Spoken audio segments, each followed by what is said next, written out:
All right, we'll go ahead and get started, everybody. Welcome to day 2 of Bloomington Gold, as well as the 11 o'clock seminar entitled On the Prowl. I'm out of Avery, and today we'll be diving into Camaro's Panther connections, tracking the big cat ties to Chevrolet's iconic pony car through 4 very distinct eras. Now, before we do, I'll tell you a little bit about my background. From a career standpoint, I've been an automotive journalist for coming up on 20 years now, just about. I'm currently on staff with Mecum Auctions. I perform a variety of tasks and responsibilities with the organization, primarily focusing on a lot of the digital storytelling that we call Mecum On the Move. I serve as the on-camera host and producer of a lot of that content on all of Mecum's social media platforms, including Facebook, Instagram, Twitter, etc. So if you follow Mecum on any of those platforms, chances are you have or will see me down the road doing some sort of video presentation. In addition to that, John Crayman, who was just here for a morning seminar, he and I also get together on a regular basis, and we are the co-hosts of the Mecum On the Move podcast. We are now in our 4th season and just recorded and just aired episode 111. And what we do in the program is John and I talk about our experience and things that are happening not only at Mecum Auctions and in the Mecum environment, but also from me and John's travels. He and I get out quite a bit at events such as this. And so we have a lot to report on. We also discuss what we're seeing and what we're encountering in the new car industry. So there's always all kinds of lively conversation. In addition to that, I also do a lot of writing for Mecum and research. I have several areas of expertise, and so some of that is utilized. So you will likely, if you pay attention, see my name in a byline in either the Mecum magazine or perhaps one of the many articles that Mecum publishes. Something I will point out that John mentioned is Mecum does have a brand new website that just dropped recently. And as part of that, we now have even more accessibility to our digital content, to the stories, to the video. So I definitely highly recommend checking that out and staying in tune there for the very latest Mecum news. In addition to that, I also write at a high level. I have several books that I've put together, including a lot of those in the community know me for this book. This came out in September of 2018, and it is all about Chevrolet's, arguably the pinnacle of their performance era, the Copo years where they were processing backdoor builds through the central office. So that is a book that some will be drawn on from today. That's been very well received in the car community, including some dialogue with Jay Leno. He was interested because he has a Copo in his collection, so he and I were able to chat about that. And then today, what a lot of my seminar material is being drawn from is this book, which I will say it's very exciting as I stand here today because I am within 2 weeks of the release of this piece. I've been working on this for over 4 years. It's actually coming up on 5 years since the full release of that, and a lot of that is chalked up to a lot of the time that's needed. But of course, obviously, gotten a little sidetracked with some of the COVID era. But be that as it may, like I said, this releases on June 14th, excuse me, and I'm very excited. I do have, this is my advanced copy. I got this from my publisher just a couple days ago, so I'm really excited to finally kind of see in the flesh. It's been a lot of work. So if you'd like to take a look at that, come up, see me afterwards. I'll be happy to kind of walk you through. As well as if you'd like to learn more, you can head to camarobook.com. That will take you to my website, and you can find out a little bit more about the project, as well as if you would like to order it from there. That will come from me, and you can put in the notes if you would like it personalized or autographed. I'd be happy to do that. Otherwise, the book will be released through all major retailers and distributors. So, but a lot of the material covered today, again, is drawn from the research that I've done here.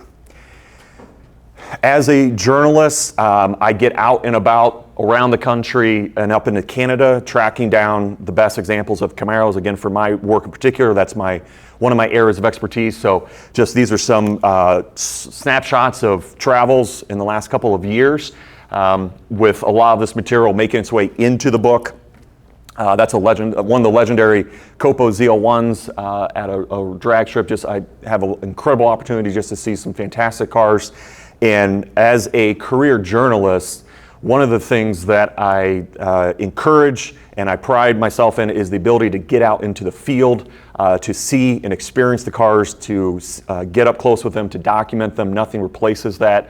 And so I try to emulate that through my work. Now that brings us to today's conversation about On the Prowl, and again, Camaro's connection to Panther imagery.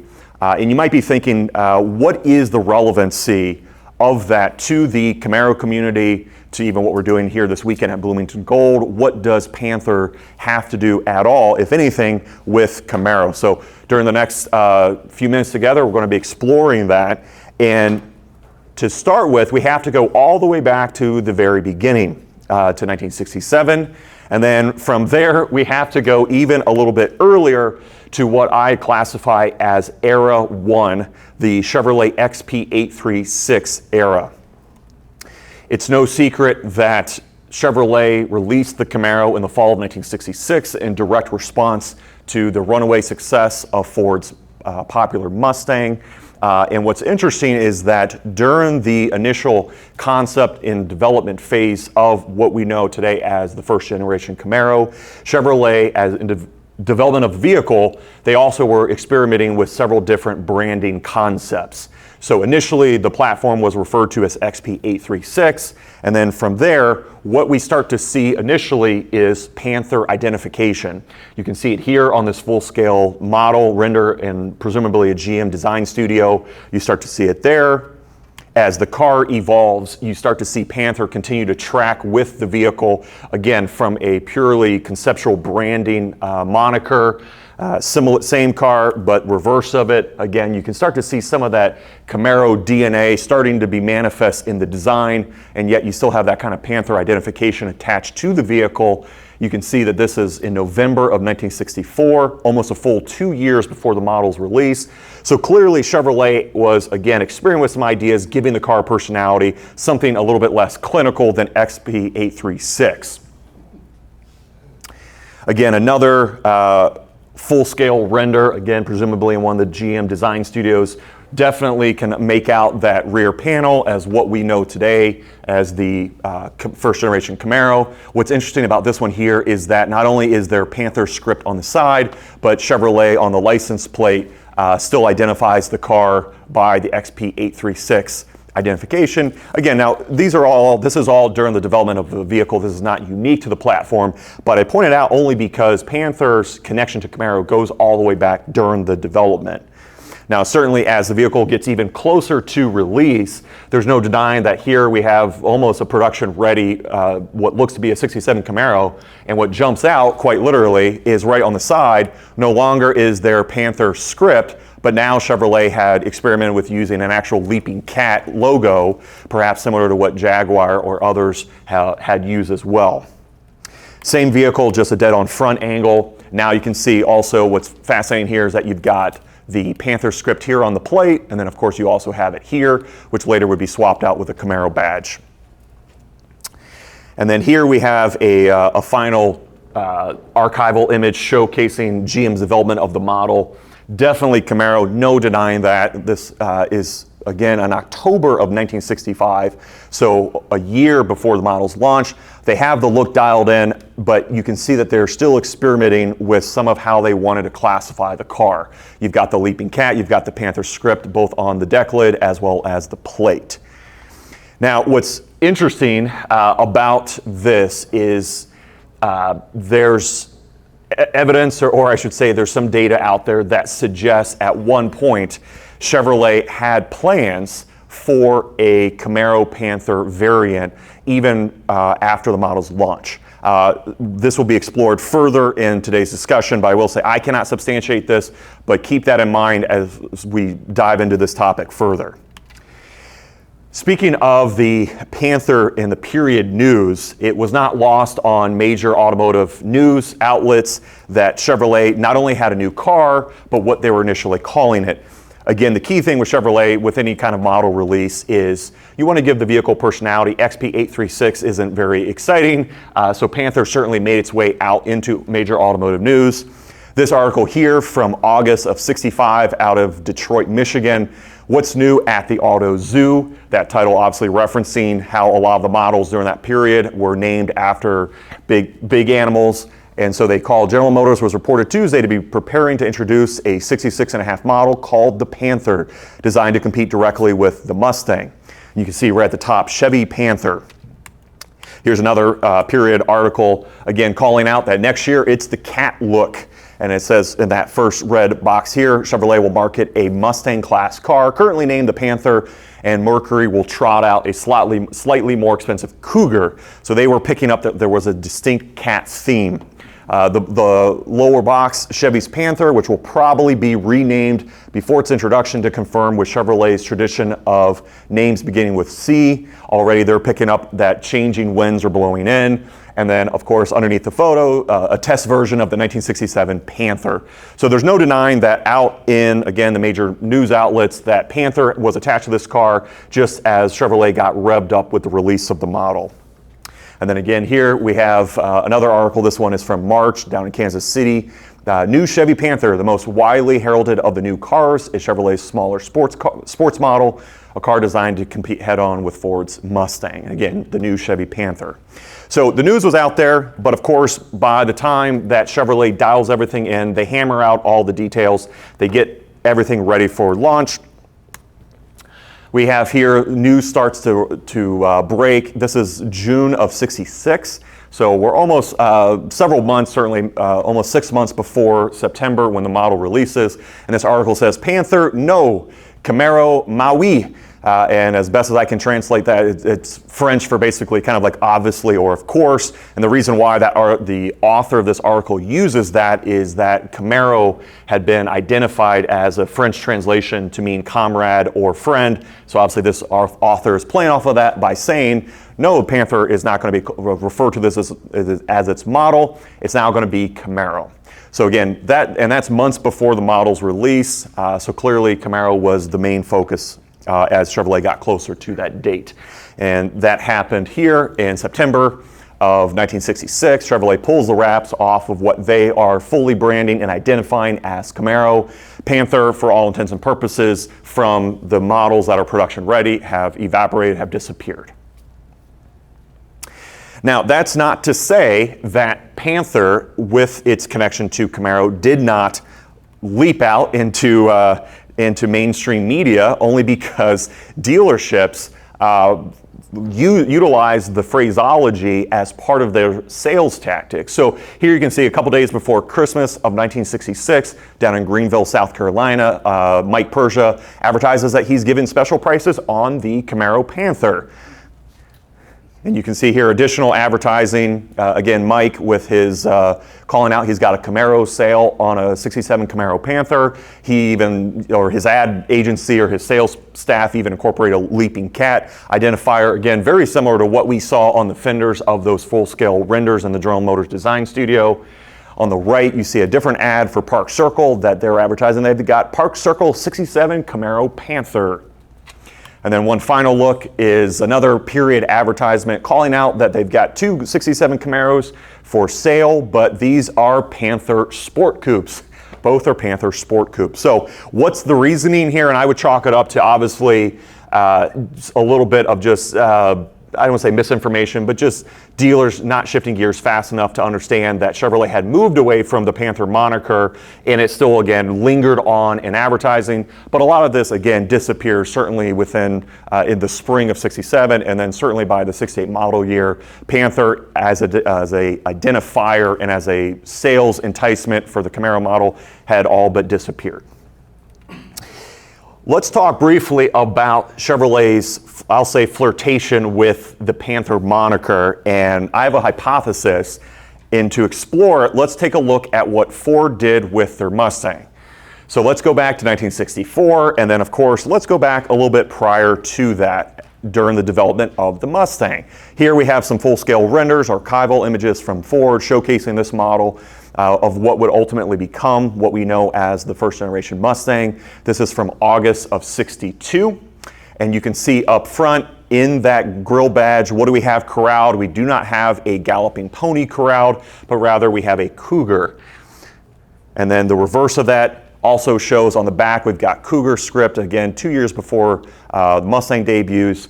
So clearly it was well known that Ford had ideas of utilizing the cougar name even on their own platform, or perhaps as they were developing what would become the Mercury Cougar. Either way, there was definitely a big cat association at one point with what we know of the Mustang before it became utilized for Mercury. So again, my thought why Chevrolet initially used Panther was I think it was taking a swipe at that kind of big cat theme, but clearly they moved away just to keep in line to conform with their branding standards of calling their models, having them begin with C. Certainly we see that with the marketing of the first generation Camaro. It was called all kinds of different things. Colloquially, it was called the Mass Marvel. That would be attributed to that RS package with the hidden headlights, to the Hugger because of its road hugging suspension. Again, these are just marketing phrases, but I'm just pointing out that throughout its rollout, throughout the model's rollout in 1967, Panther was never utilized. You know, you called it Detroit Iron. And even with the higher performance variants, such as the SS396, when that releases in late winter, spring of '67, even that trim, higher performance trim, utilized the SS396 moniker. Nothing to do with Panther, no leaping cats to be found anywhere. That was certainly clear as the model made its way to production, not only in the marketing, but of course at the Chicago Auto Show, other major events. When the model was debuted, nothing to do with Panther, nothing to do with leaping cats, nothing of the sort.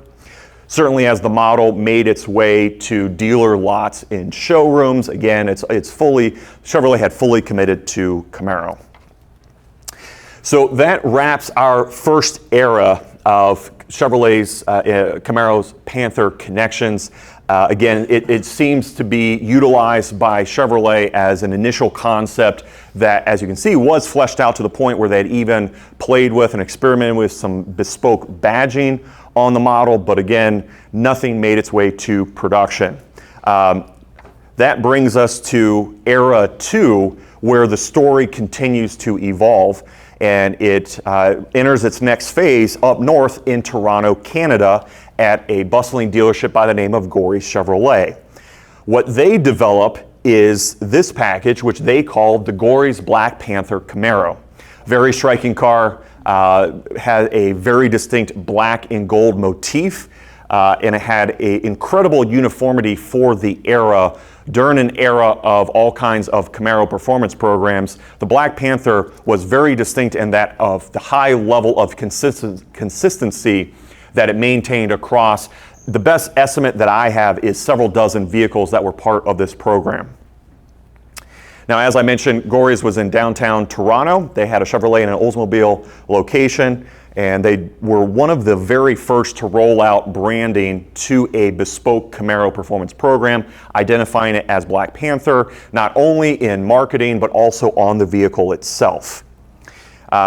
I should mention that, again, I reference in Era 1 that there are some rumors, or there's unconfirmed reports that Chevrolet, as part of their concept for the rollout of the car, that they were going to do a black and gold package on the Camaro, perhaps even predating what we know today as the Z28.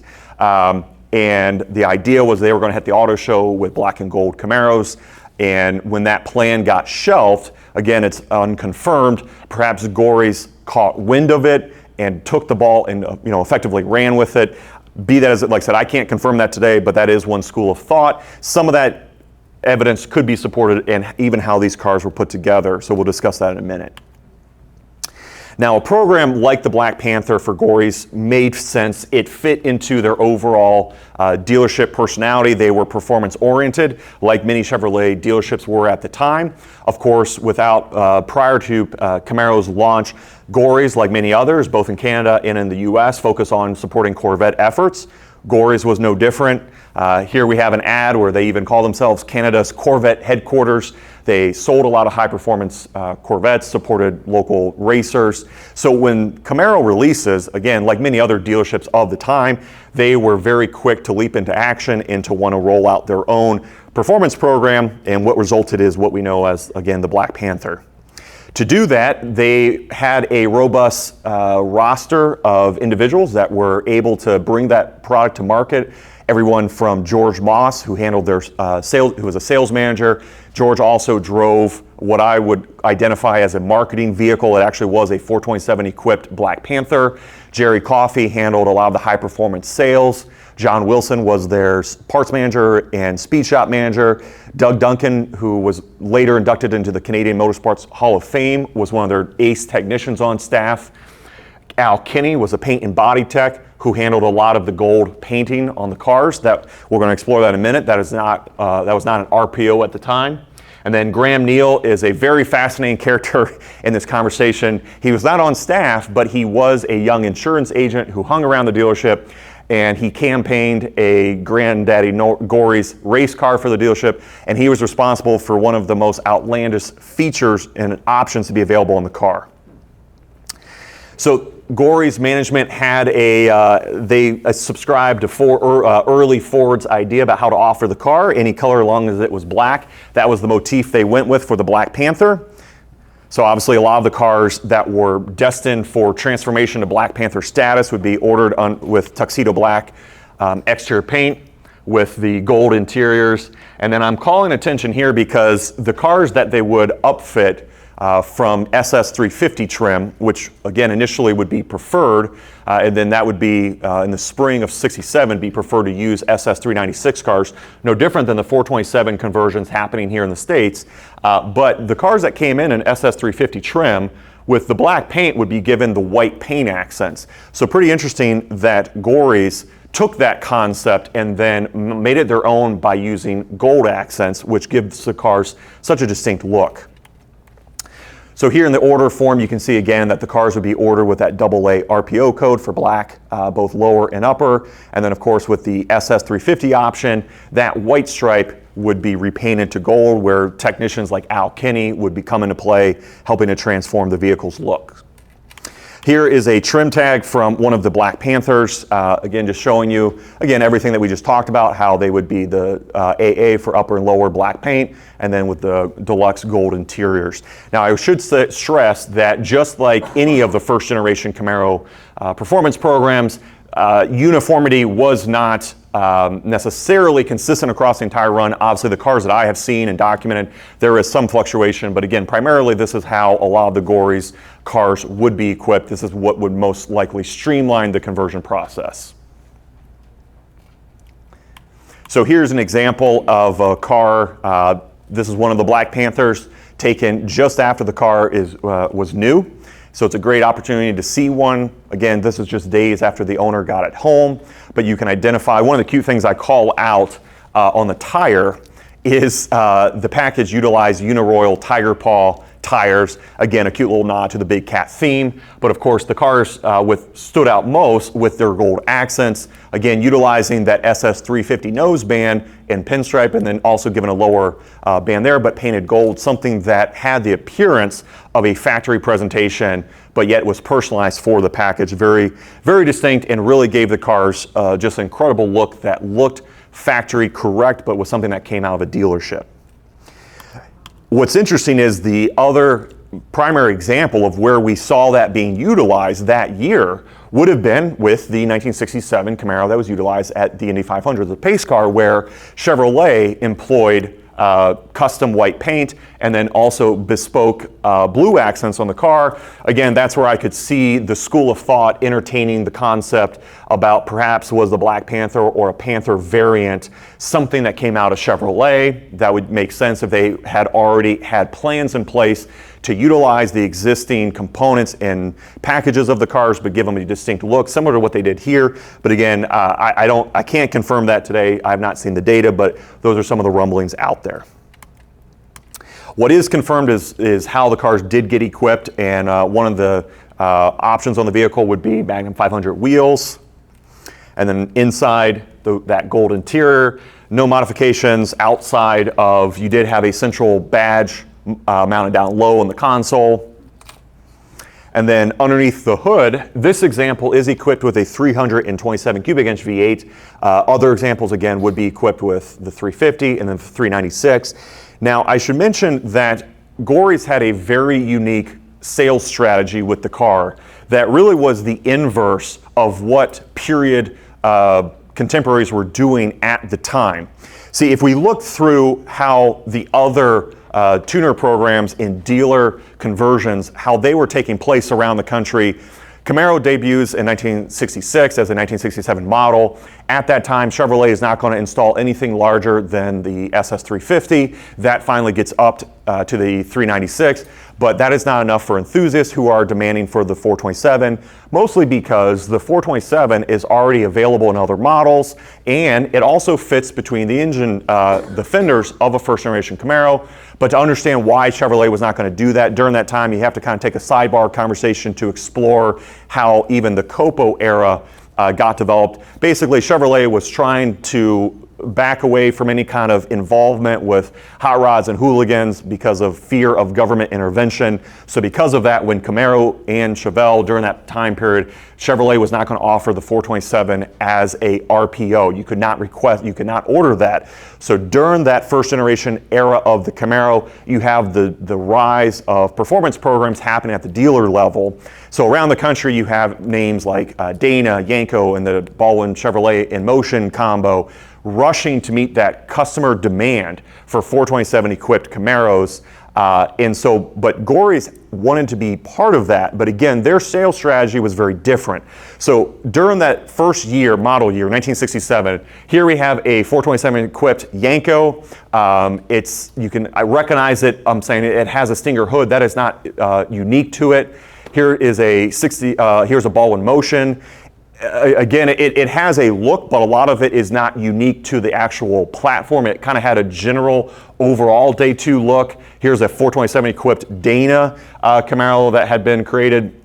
Now, I will say Dana did have, they did put together the unique fiberglass hood, but outside of that, these players, especially in those early years of the Camaro conversion trend, gave very little thought to branding the vehicles. The primary focus for at least the those U.S. programs was installing the 427 and having that sell the vehicle. Here's a Nicky from that same time period, again, that very classic day two Stinger style hood, traction bars, et cetera, et cetera.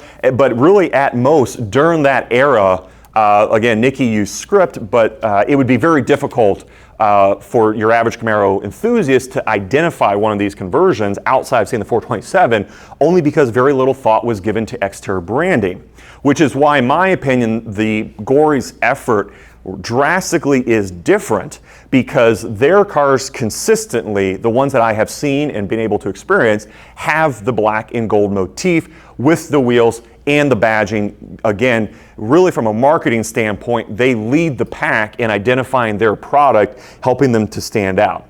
Now, you might be wondering, well, if that's the case, then how come they're off the radar of the Camaro community today? And we'll certainly explore that as we wrap up this era. More on that to come. I want to talk about Graham Neal. I mentioned him earlier, and he was responsible for one of the most wild options that was on the Black Panther, and certainly available from any automaker or performance program during that era, was referred to as the 007 panel.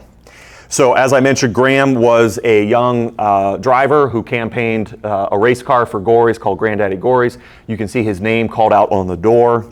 Again, here's a reverse of that same vehicle.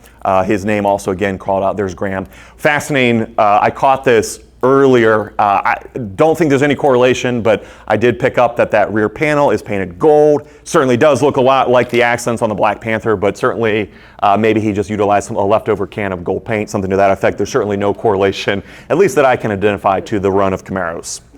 But what is unmistakable is the impact that he had of pitching the Gorries management team the concept of having a 007 panel. And from sources that I've talked to that knew Graham, like many young men from that time, was a big 007 James Bond fan. He never missed a opening day screening, and apparently was in the Gorries dealership when they were talking about this car, threw out the wild idea, and it was greenlit.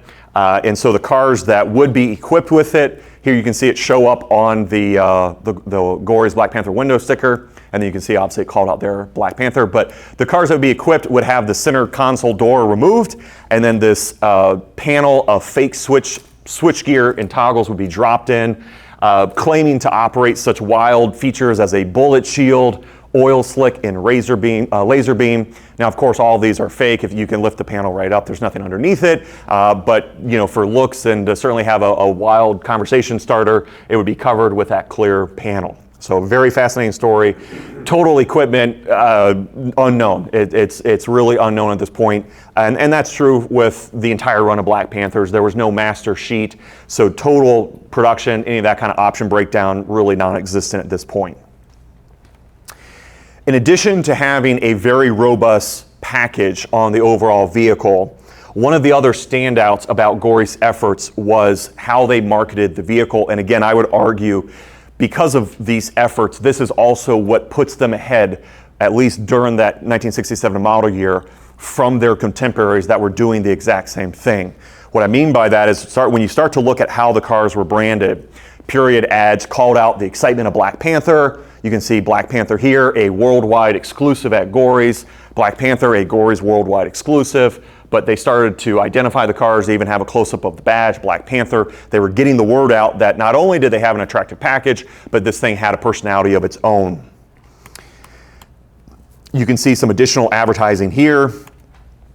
Black Panther for a new thrill in motoring. See the Black Panther during a Camaro Pacesetter sale. And then out of Camaro, sired by Chevrolet, the Black Panther. And I love that photo on the far right. I wish we had a color option because it shows the car kind of in a barn setting. It looks like it's on the prowl. Very some imaginative marketing going on, and including even to the fact here of using the paw prints, the growling cat. Again, just very unique and very bespoke to the program. Something that you really didn't see during that first year of Camaro performance programs, where the focus was on doing the engine conversions with a secondary thought given to marketing those other Camaro variants. Now, one of the things that should jump out to everyone at this point, in addition to the branding, is you're probably wondering, well, Matt, if this is a Gorries worldwide exclusive, what in the world does Chevrolet Motor Sales, Webster, and Myers Motor Company, what do they have to do with this story? And the answer is in how I would consider Gorries to be the Northern Yanko. Now, what I mean by that is, just like Yanko, when he marketed his 1967 Camaros, here's another example. Again, very little to no exterior branding. The only call out on that would be, the Yanko license plate, which arguably would not have been on the car when it was new. So again, from a spotter's guide standpoint, identifying one of these other performance Camaros from that period would be very difficult, unless, of course, you pop the hood and then you see, the 427 that was completed during a short block conversion. But Yanko, one of the things that had his product standing out was not only did he put together a 427 package, again, just like the other players from that time, but Yanko understood how to distribute the cars through his Yanko sports car dealers. He was able to partner with one of his racing buddies in downtown Chicago that operated Span Inc., essentially basically an outside sales division. And so Yanko understood that he could move his inventory through other dealer partners. Now, I also call attention to this ad here because in addition to 427s, Yanko for a time was also working on developing a Z28 program that was also going to be distributed through Span Inc. More on that in a minute about his Stormer. Now, Yanko did not get this idea right away in 1967. He had actually developed it in years prior with his Copo Corvair program known as the Yanko Stinger. That was something that he rolled out a couple years prior, where he ordered initially 100 white Copo Corvairs and accented them with blue stripes for use in racing. As part of the homologation effort, he had to order 100 cars, and so that's where he starts to develop this Yanko dealer Yanko sports car dealer network to move those cars. So he takes it into place when he starts to do his Camaros as well. You can see here again, this is his Yanko Stinger effort, but he understands that Yanko Sports Cars, the maker, distributed by Span Inc. out of Chicago, and then here's his dealer network of all the dealers. There's a blow up of it, showcasing how Yanko understood how to leverage other partners to move the cars. Gorries used the same play, and they started to get other dealer partners on board to sell their Black Panthers. It's unknown exactly how many. My guess is most of them, like the three that we saw, were up in the Toronto area. There is period writing that states that Gorries had signed on at least a couple dealers here in the States to sell the cars. I believe it was Florida and Atlanta. If that deal ever happened, or if Black Panthers were ever sent from Gorries stateside, it's really unknown, but still fascinating, again, from a marketing case study, how Gorries went about their program. Not only did they develop a very consistent look and feel, not only did they have robust, excitement-driven marketing, but man, they also were able to leverage that dealer network to start to move their inventory. So they also, in addition to all that, they did work to build performance versions of the car. That was the primary focus. Again, but they flipped the strategy on its head by developing a very attractive exterior package with the idea that it would draw customers into the Gorries showroom who then would be upsold on the 427 conversion. That's really the opposite of all of the other players who primarily focused on doing the 427 conversions and letting that speak for itself and essentially giving very little thought to any of the exterior look and feel of the vehicles. Gorries really flipped that. But they did succeed in developing some 427. Again, I guess I would call them halo cars. Primarily, there's an article in the Canada Track and Traffic magazine that does a spotlight on one of the notable 427 Black Panthers. Again, I would chalk this up as a marketing vehicle. It was driven Toronto-based Gorries Chevrolet, and the Black Panther was the result. And so here you can see that they have interest from other dealers as far away as New Orleans.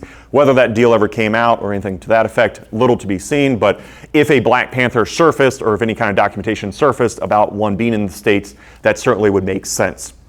All right, so this particular vehicle, as you can see, the article cites it was driven by George Moss, the sales manager, and you can already see that his has the 007 panel that we talked about earlier. So of course that certainly caught the writer's attention, but perhaps what caught his attention the most was the fact that this car is equipped with a short block 427 cubic inch V8 conversion. There's the specs on the far right. So again, it's not that Gorries didn't focus on this, but again, they offered the cosmetic altercations with the idea that customers would be enticed to take advantage of the in-house engine services. They also were active in supporting Camaro, just like Corvettes, but in racing, including sponsoring the very well-known Canadian driver Craig Fisher. But you can see here that his car was given a Black Panther paint job. And then you can see his car on the bank of Daytona. And then you can see here an article after that Daytona, the same car, doesn't call it the Black Panther status, but you can see that noseband and the gold pinstripe. But Camaro driven by Toronto's Craig Fisher placed second at Daytona. And something interesting is that here you can see that they call out that he went up against Canadian drivers are headed by Toronto's Craig Fisher, who will be up against Yanko in a Camaro. So just pretty fascinating how not only were these central Camaro performance players battling it out in the showroom for customer attention, but they would also go up head to head on utilizing their products out on racetracks around the country. In addition to the high-level, high-profile racing efforts that Gorries was involved with, naturally these cars would be seen out and about and enjoyed by customers. Here's one launching at the Cayuga drag strip. But again, just a very striking package with that gold and black color scheme. If it sounds a little bit during this discussion that I'm invested in this program, I should say that I've taken an interest in tracking down these big cats just because of the uniqueness of the overall program that has led me up north several times to Canada to interact with these cars, including this example here. This is Bob Simeone He is an original owner of this car, and again, these photos were taken days after he got it home. But really just, I've had the chance to interact with, he was not alone in that purchase. His wife, Lorraine, was part of it. And through my travels, I've been able to connect with Lorraine and her daughter, Christine, and Christine's family. And I sadly was not able to connect with Bob. He passed away before one of my trips up to Canada, but just, it was very exciting to hear from Lorraine and Christine firsthand, just a lifetime of ownership experience about buying the car new, hearing from Lorraine what it was like for Bob to go get that car, bring it back, utilize it for so many decades and enjoy it. And as a journalist, these kind of opportunities, these kind of photos are exactly what helps us to write the narrative and to be accurate in our findings. And again, I've really taken an interest in these Black Panthers just because of the uniqueness of their story. So here we have, this is outside Toronto. There's Bob's car, and there's Matt on the rocks taking some pictures of it. Again, here's another angle of during one of my times with the car, documenting it, being able to get some photography, and just a special opportunity just to be so close to where that car was new and enjoyed for so many decades. As part of my travels in, excuse me, in interacting with the family, after Bob's passing, the family wanted the car to go to its next home, and they entrusted Mecum Auctions to sell the car, and so we were able to do that a couple years ago. And so to my knowledge, this is the only instance of a Black Panther from Gorries selling publicly at auction and being here in the States. It's also a good time for Black Panther awareness, as it's starting to be on the radar of other aspects of the hobby.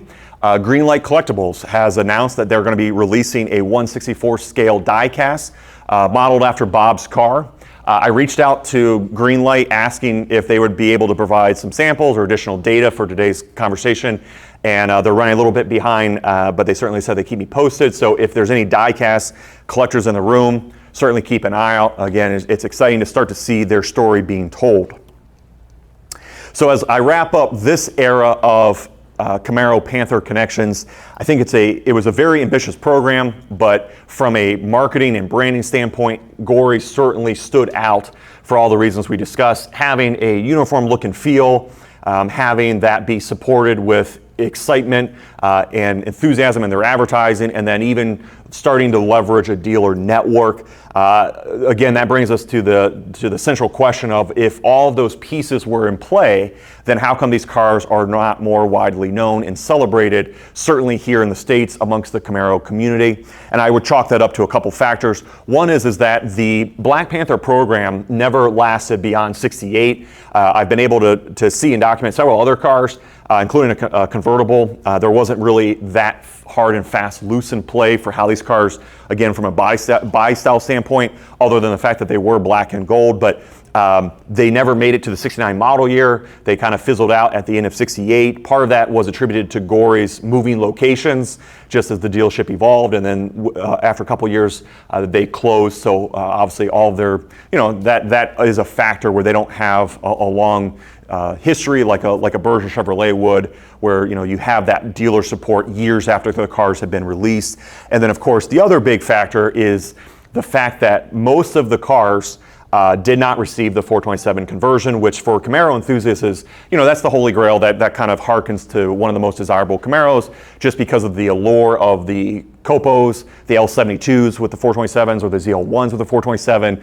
Any kind of Camaro of any generation, but particularly the first gen that has that 427, that's going to be a high, element of attention for collectors. And with a lot of these cars not having that, and then certainly, of course, also with it being a Canadian effort, I think a lot of the enthusiasts here in the U.S. just are unaware, just because, again, a lot of that news did not make its way down here. But certainly an exciting part of the Camaro Panther story. Now that takes us to the third era, Era 3, the SLP Panther. Now, to dive into this, let's fast forward. We're going to leave the 1960s and we're going to zoom all the way up to the 2010s. This is the SLP Panther. They continue the black and gold motif as part of a program. Now, where did SLP's origins for their Panther program come from, at least in the 2000s? Well, it stems from their 2010 to 2013 ZL series. As many will remember, in 2010 we saw the return of the Camaro nameplate, returning on an all-new 5th generation platform. Camaro had left us in 2002 for the 4th gen. It returned in 2010 model year. And during that time, there was a lot of third-party providers like SLP, like many others, that were doing the exact same thing as all of the 1960s players were doing, which is offering above and beyond performance and cosmetics from what the factory was going to offer. SLP is no stranger to this type of work, so of course when the 5th gen Camaro comes out, they were ready with all kinds of different options, including the ZL series. That was followed up in 2011 with their ZL1 series. That harkened back to the 1969 run of 69 Copo ZL1 Camaros. At that time, SLP had the trademark for ZL1, and they introduced that as a top-tier performance variant. And in 2012, they move away from the ZL1 moniker because of some legal battles with General Motors, who wanted the ZL1 nameplate back. And as part of that, SLP pivoted to offer their Panther, utilizing a lot of the same cosmetics as the ZL1 or the upgrades, but given the black and gold motif. So certainly SLP is no stranger to marketing their vehicles, and they provided all kinds of advertising. So you can see 2012 limited edition supercharged Panther by SLP. They offered several tiers of performance in addition to the cosmetics. Obviously, they offered several tiers of performance, and then a flagship 700 horsepower 427 conversion was their highest offering that they provided. Here's the inside of the brochure. And I will say, according to SLP, which has been rebranded now as SVE, Special Vehicle Engineering, but they attribute the story as in 1965, Chevrolet began work on a Mustang fighter, first named XP836, changed to Panther. They point out that they draw inspiration from a black and gold motif of Camaro. I did have some dialogue with David Hamburger, who, with his dad Ed, owned and operated SLP, and again now SVE. I had some dialogue with him in regards to where the design inspiration came from, specifically for this car. And again, he chalks it up to documentation that he has about referring to some sort of a Chevrolet program back in 1967 that was going to utilize black and gold Camaros. And he did say that he is working on releasing some of that material so that all of us can learn more. Like I said, I am unaware of that, but that's where he chalks up his team's design inspiration for the car. All right, so here we have additional literature related to the vehicle, the SLP Panther, limited edition, very striking car. Here we have their 2013 brochure, again calling out just the performance variants of it. You can see there that top tier 7-liter limited edition 700 horsepower variant. And then the back of the placard. And this is where, again, I've not seen the material, but SLP, according to SLP and according to David, that this was part of some sort of internal program that General Motors had to do their own black and gold Camaros. Again, I can't substantiate that at this time. So diving into what we can substantiate, their package contents, also like the Gorries Black Panther, utilize a very striking look, black with gold accents. You can see that here. They had Panther emblems. Again, SLP, this era of Panther, did not utilize any kind of black associated with the Panther, just going to the Panther, which is, again, how we got started during that first era where Chevrolet, any kind of identification was just Panther. Gorries added the black to it. Here we have the rear shot with the badging. And again, this example here is car number 1. This is a 2012 model, but it's car number 1, and it did receive that top tier 427 conversion. But as I mentioned, during this era, SLP utilized a lot of the existing components, including the striping in their loudmouth exhaust, but that had been seen on prior programs that SLP had during that 5th gen era, but again, kind of wrapped up in this Panther motif. Underneath the hood, this is, again, car number 1 with that 700 horsepower upgrade package. It's got the SLP Blackwing air inlet, and then it's got the engine cover, which again had been seen on other SLP efforts, but here it was given that distinct gold coloring. Inside, the cars received minimal additions. This one was equipped with a column-mounted tack. The headrests were embroidered with Panther script. And SLP and the hamburgers do a great job of providing documentation to go with their products. So here you can see the window sticker, and you can see that this is for car number 1, and it is that 700 horsepower supercharged package. And then of course you can see the whole roster of what SLP added in addition to that. They also include their famous certificate of birth with their cars that have the cute little tire print as a footprint, and then the Panther head, and then you can see their Ed Hamburger's name at the bottom of their certificate. So all in all, another distinct era of the Camaro Panther connection. 3 model years. These cars were offered 2012 through 2014. Again, when I had conversations recently with David, I said, what is total production? And he did confirm several in the ballpark of several hundred. But certainly rare cats, if you see them out there at a car show, just like Gorries, they have a distinct look, and just another continued evolution of this Camaro and Panther connection. Now that brings us to the 4th and final era of our discussion today, the 2024 Collector's Edition. For those who've been paying attention to the new car world, you'll be aware that earlier this spring, Chevrolet made the announcement that the 6th generation Camaro as we know it is bidding farewell. They're going to be stopping production, but they did confirm in this press release that Chevrolet will celebrate the storied nameplate with a collector's edition package on the 24 model Camaro RS and SS and a limited number of ZL1s. The collector's edition pays homage to Camaro, resurfacing ties to the 1st gen, most notably the code name of Panther. So now we see it coming back, and shortly we're going to have a Camaro in showrooms bearing Panther iconography in branding. So in addition to the press release, Chevrolet also released this video as a farewell to the model. And we'll be able to draw a little bit more.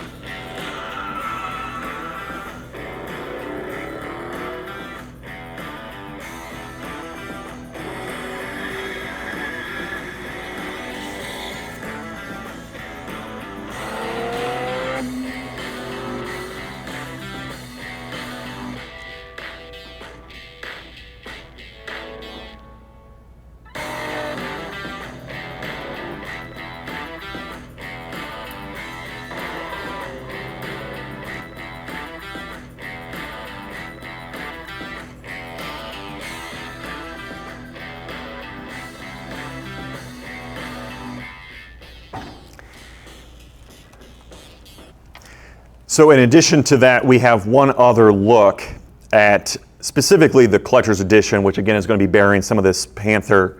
Let's see, how do I bring this over here? Here we go.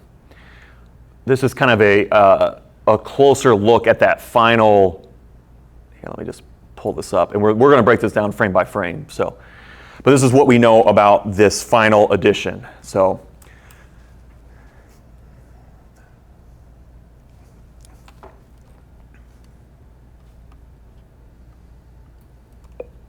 No sound with this one.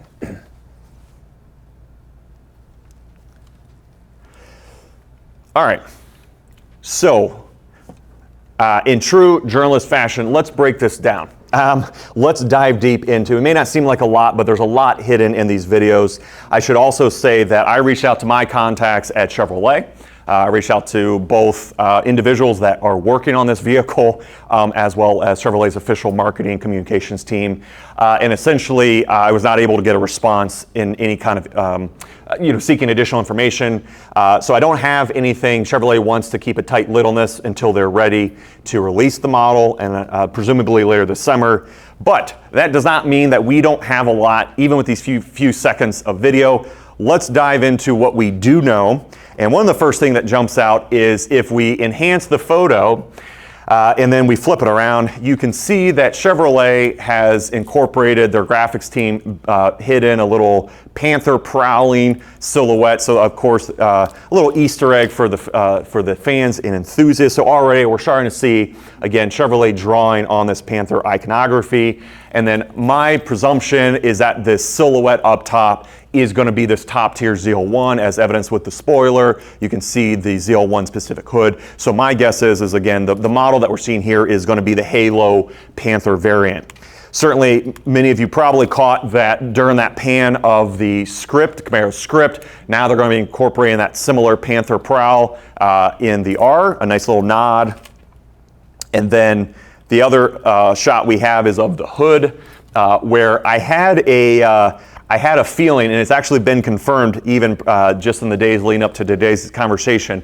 My hunch was Chevrolet was going to utilize black paint on these cars. Again, we did not see that officially during that first era. Nowhere was that present, but yet that narrative has become canon thanks to the efforts of Gorries, followed up by SLP. Of course, when you think of Panthers, I Googled it. They are primarily brown or black. There's not a lot of color variants, but yet still confirmation that Chevrolet is going to be continuing to evolve the Panther Camaro story by utilizing black. And again, I do have confirmation of that in just a second.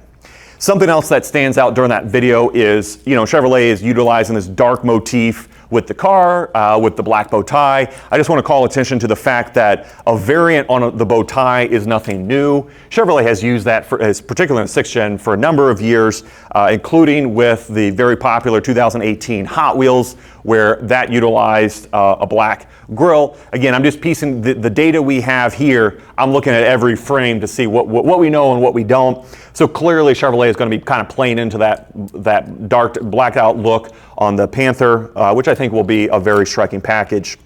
Now, while Chevrolet has worked to maintain a very tight lid on this, the internet has yielded some Easter eggs that have since surfaced, starting with these are two photos of other 6th Gen Camaros. I point this out because this is a 2018 and this is a 2019 ZL1. This is Hot Wheels. I point this out because at the base of the steering wheel, Chevrolet has used, I guess I would call this like a nameplate or a plaque of some sort. They've swapped it out for different reasons. Again, most notably with Hot Wheels and ZL1. Well, what turns up just a couple weeks ago is an owner took their 2019 ZL1 in for service, and as part of, or requested a part, or somehow there was some kind of a request for a new steering wheel. What did he get back? Well, they got back a steering wheel where that plate has that prowling cat. So again, they tried to, the cat's creeping out of the bag. And it was a mistake. I think it was a mistake. Yeah, it was a mistake. Again, It's really cool. with a little bit of digging, you'd be surprised what you can find online. But again, and that makes sense. Again, this is it follows Chevrolet's pattern of utilizing different components on the car, swapping it out, and clearly that prowling Panther is going to be a motif, and I think it's a good one for this car to use. That's not all, folks. We have a leaked order form. And here we have the paint color. So we have 2024 Camaro, right? At the top, you trace that down to the paint colors, and we have code GNW Panther Black Matte. So, and then you can see there an expanded version of it, same thing, but Panther Black Matte. So my hunch was confirmed is that at some level, whether it is exclusive to the package or not, there will be a new paint color. Again, presumably a matte black. But again, so fascinating to me that Chevrolet is now officially recognizing Era 2 and Era 3 of their car, because again, everything that I have seen does not support a black first generation pre-production Camaro. Again, the photos that I showed you are really the entirety of what's available online and through General Motors archives. So just fascinating how this Panther Camaro story has evolved. And if that's not all, folks, we know how the cars will be ordered. This is the RPO code. Again, this is a leaked order form. This is the RPO code for the package, which will be called the Camaro Panther Black Collector Edition Z4B, Zulu 4 Bravo. That is an RPO code, and what's interesting is that Chevrolet has used that before. Not that RPO code. Traditionally, Z4C has been a RPO code utilized going back to the 4th Gen, where you had it calling out the anniversary package, and then you also saw it most recently on the very latest Indy 500 Camaros, but Chevrolet has used it for off and on Z4C. I only call attention to that because now Z4B will be utilized to identify this Panther or collector's variant.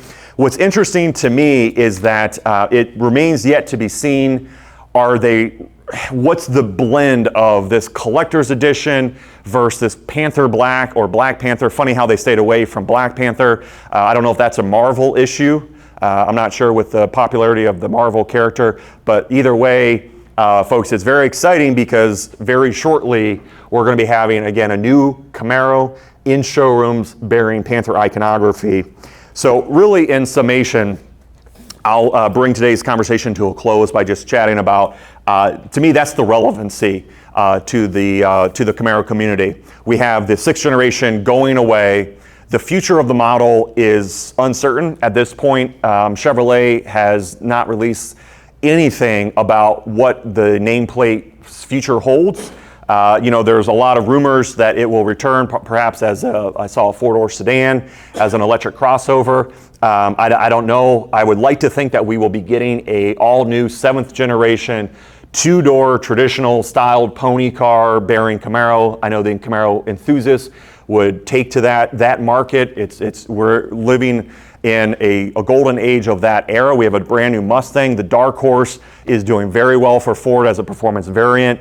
Charger, Challenger, John referenced this in his seminar yesterday, but just because of our connections with Dodge, from a Mecum standpoint, we are seeing firsthand Dodge cannot build enough Chargers and Challengers to keep up with demand with the last call. They have also said that the future of that model is uncertain, but they have given way more evidence to support the idea that they will be returning at some level of a modified performance. So in my mind, Chevrolet, the market is right. Keep Camaro, but be that as it may, if we do not see Camaro for many more years, just be aware that, again, that at least for this final edition to send off the 6th generation platform, that Camaro is returning to heritage. And so hopefully after today's conversation, when you start to see these big cats out on the prowl or in showrooms, you'll have a better understanding of where that comes from. If you want to learn more, I encourage you, again, all the data that I presented today was drawn from my years of research for my book. If you want to find out more about that, please see me after, or certainly head over to camarobook.com. And with that, I want to thank you all for coming out today. I hope you enjoyed it, and I hope you enjoy the rest of your time here at Bloomington Gold.